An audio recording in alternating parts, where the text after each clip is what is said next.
Yeni il süfrəsinə tort görünümlü, çox ləzzətli, xüsusi bir salat hazırladım. Salat üçün bizə lazımdır qaynanmış çuğundur, kök, nar dənələri, Holland pendiri, bişmiş dana əti və qaynanmış yumurta, duz, istiot, bir də mayonez. Əvvəlcə bişmiş dana ətini xırda-xırda doğrayıb və salatı hazırladığımız qabın içərisinə əlavə edirik.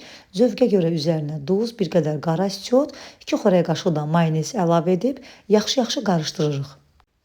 Əti mayonezlə qarışdırdıqdan sonra salatımıza kvadrat forma veririk. Mayonezi də sıxma torbasına əlavə edib uc hissəsini çox incə, nazik şəkildə kəsirik və gördüyünüz kimi salatın üzərinə gəzdiririk. İkinci layda isə Holland pendirini əlavə edirik, sürtkəcin iri gözündən keçirdib, salatın üzərinə əlavə edib, hər tərəfinə eyni bərabərdə olmaqla yayırıq, üzərinə yenə də mayonez əlavə edirik. Və artıq üçüncü qatda biz yumurtadan istifadə edirik. Yumurtaları da sürtkəcin iri gözündən keçirdib, bunu da Holland pendirinin üzərindən əlavə edirik. Düzəliş verdikdən sonra üzərinə yenə də zövqə görə bir qədər duz və qara istiot səpib mayonez əlavə edirik. Salat üçün lazım olan ərzaqların hamısını qaynatdıqdan sonra tam soyutmaq lazımdır.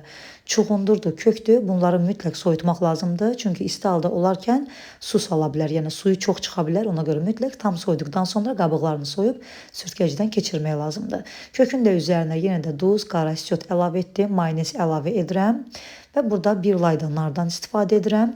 Narlı salatları həddindən artıq çox sevdiyim üçün bu salata da nar əlavə etdim. Narın da üzərinə mayonez əlavə etdikdən sonra son qat olaraq mən çuğundurdan istifadə edirəm. Çuğunduru da yaydıqdan sonra salatın üzərinə biraz duz səpirəm və gördüyünüz kimi bu formada mayonezlə üzərinə belə xətlər atıram və kənar hissələrini də mayonezlə bəzəyirəm və çox gözəl tort görünüşündə bir salatımız alınır.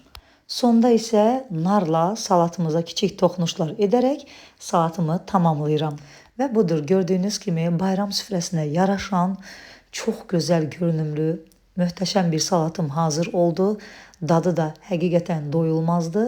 Bayram süfrələrinizdə hazırlaya biləcəyiniz ən ləzzətli salatlardan olacaq. Videonu bəyənib yaddaşa verməyi unutmayın. Yeni videolarda görüşmək ümidi ilə salamat qalın.